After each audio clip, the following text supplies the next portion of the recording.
Jake handing a set of keys to a tenant, smiling, shaking hands outside a neat 3-bedroom house.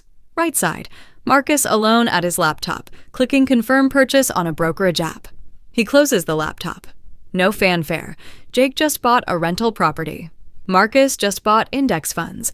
They both had $50,000. They both earn $55,000 a year. They're the same age, same city, same starting line. The only difference, what they did with that money. And 20 years from now, one of them is going to be quietly ahead. The answer isn't what the real estate guys tell you, and it isn't what the stock market guys tell you either. It's something else entirely. Let's set the stage. Jake uses his $50,000 as a 20% down payment on a $250,000 rental property.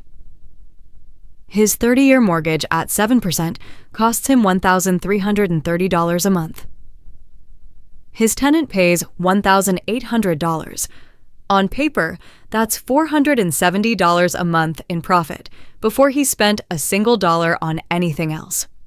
Marcus takes the exact same $50,000, drops it into a total stock market index fund, sets up $300 a month in automatic contributions, and doesn't touch it again. On day one, Jake has a key in his pocket and a story to tell at dinner parties. Marcus has a confirmation email. It's not even close in terms of how it feels. But feelings and math are two very different things. Here's where the story changes. By year 3, Jake has collected $64,800 in rent. His mortgage payments total $47,880. That leaves $16,920. And that number sounds incredible until you subtract everything else. Property taxes, $3,000 a year. Insurance, $1,500. Water heater replacement, $1,200.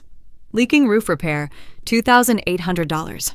1 month of vacancy, $1,800 lost plus $600 to relist, and Jake manages it himself to save money, which means his weekends belong to his tenants now. After 3 years, his real net cash flow is somewhere between $2,000 and $4,000, not $16,920, and that doesn't include a single hour of his time. Meanwhile, Marcus is sitting at about $76,000. He did absolutely nothing to get there.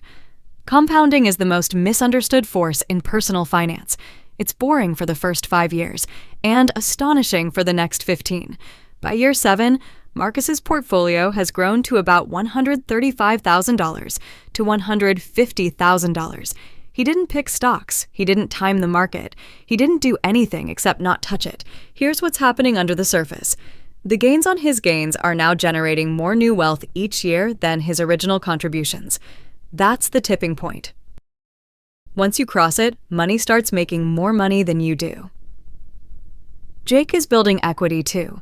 His property is worth $270,000 to $280,000 by year 3. His equity around $55,000 to $65,000.